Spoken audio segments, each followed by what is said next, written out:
Ang paghahari ni Manase sa Huda. Ika-21 kabanata.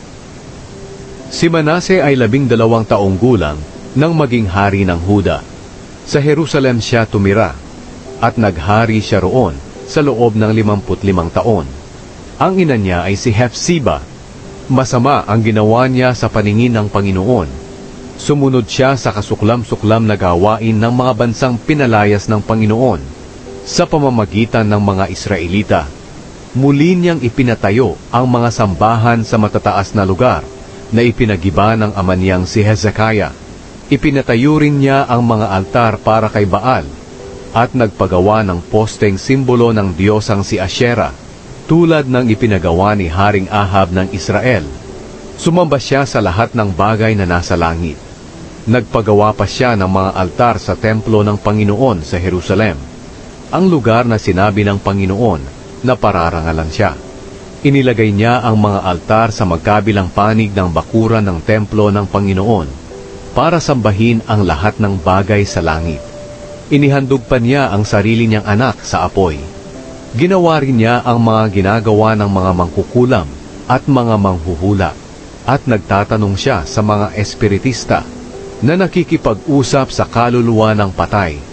Labis ang pagkakasala ni Manase na nakapagpagalit sa Panginoon.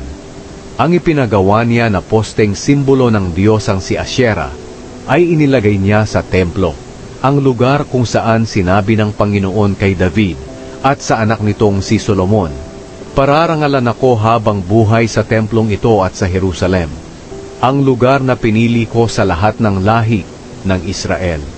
Kung tutuparin lang ng mamamayan ng Israel ang lahat ng kautusan na ibinigay ko sa kanila sa pamamagitan ng lingkod kong si Moises, hindi ko papayagang palayasin sila sa lupaing ito na ibinigay ko sa mga ninuno nila. Pero ayaw makinig ng mga tao.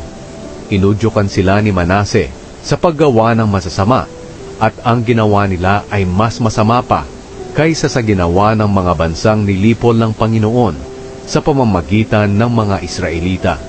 Sinabi ng Panginoon sa pamamagitan ng mga lingkod niyang propeta, "Gumawa si Haring Manase ng Huda ng mga kasuklam-suklam na gawain, na mas masama pa kaysa sa ginawa ng mga Amonitang nakatira sa lupaing ito, bago dumating ang mga Israelita." Inudyukan niya ang mga taga-Huda sa pagkakasala, sa pamamagitan ng pagsamba sa mga Diyos-Diyosan niya. Kaya ako, ang Panginoon na Diyos ng Israel, ay magpapadala ng kapahamakan sa Jerusalem at sa Huda, at ang bawat isa na makakarinig nito ay matatakot. Hahatulan ko ang Jerusalem, katulad ng paghatol ko sa Samaria at sa sambahayan ni Haring Ahab. Lilinisin ko ang Jerusalem tulad ng pinggan na pinunasan at itinaob. Itatakwil ko kahit pa ang natira sa aking mga mamamayan, at ibibigay ko sila sa mga kaaway nila bilang bihag. Mangyayari ito sa kanila dahil masama ang ginawa nila sa paningin ko, at ginalit nila ako mula pa nang lumabas ang mga ninuno nila sa Ehipto hanggang ngayon. Maraming inosenteng tao ang pinatay ni Manase hanggang sa dumanak ang dugo sa mga daanan ng Jerusalem.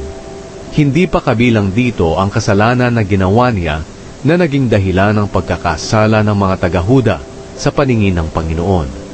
Ang iba pang salaysay tungkol sa paghahari ni Manase at lahat ng ginawa niya, pati ang mga kasalanan na ginawa niya, ay nakasulat sa aklat ng kasaysayan ng mga hari ng Huda.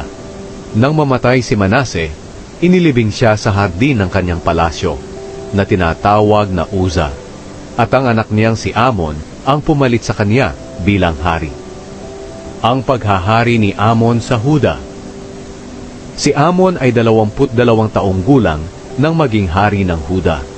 Sa Jerusalem siya tumira, at naghari siya roon sa loob ng 2 taon.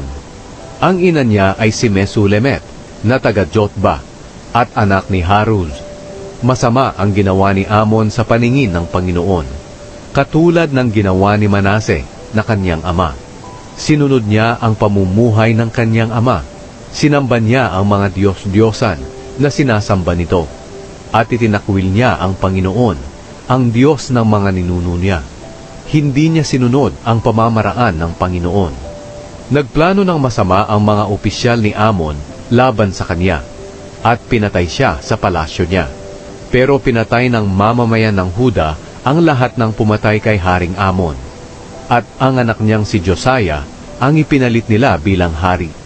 Ang iba pang salaysay tungkol sa paghahari ni Amon at lahat ng ginawa niya ay nakasulat sa aklat ng kasaysayan ng mga hari ng Huda. Inilibing si Amon sa libingan niya sa hardin na tinatawag na Uza, at ang anak niyang si Josiah ang pumalit sa kanya bilang hari.